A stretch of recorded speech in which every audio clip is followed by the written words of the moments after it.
Police अफसर जिसने इमरान खान को गिरफ्तार किया, ना सिर्फ गिरफ्तार किया बल्कि इमरान खान साहब के ज़मान पार्क लाहौर में घर पर ऑपरेशन भी करवाता रहा और वहां पर मौजूद भी था, फिर भी छुपाता रहा कि जनाब इस ऑपरेशन में वो शरीक है। लेकिन आखिरकार फिर जब इमरान खान साहब की उनके घर से गिरफ्तारी हुई, और अचानक गिरफ्तारी जिस तरह किया गया उनको गिरफ्तार, वो भी पाकिस्तान की एक तारीख है, उस पर भी आते हैं, जिस तरह उसने गिरफ्तारी की और फिर जिस तरह तस्वीर चलवाई कि साथ बैठा हुआ इमरान खान के, जैसे उसने अपने आकाओं को दिखाना हो कि जनाब देखें मैंने मार्का मार लिया है, और फिर उसके चेहरे पर एक खास मुस्कुराहट थी कि जैसे उसने पता नहीं अभिनंदन या कुलभूषण यादव पकड़ा है, पता नहीं किसको पकड़ लिया कि इसके बाद इसको बहुत ज्यादा इनाम मिलना है। वो पुलिस अफसर जो बहुत कम वक्त में, जब से उसने ये सारा कुछ किया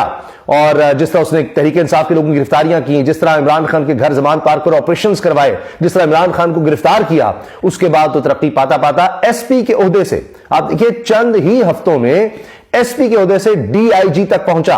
रात गए उसको ओहदे से हटा दिया गया, ओहदे से हटा दिया गया है, फारिग कर दिया गया है। डीआईजी सीआईए बन गया ये शख्स। इसका नाम है कैप्टन रिटायर्ड लियाकत अली मलिक। ये लियाकत मलिक वही शख्स है कि जब तोशाखाना का फैसला आया तो अभी समझें कि चंद मिनट ही गुजरे थे कि जनाब ये वहां ज़मान पार्क पहुंचा हुआ था इमरान खान से गिरफ्तार करने।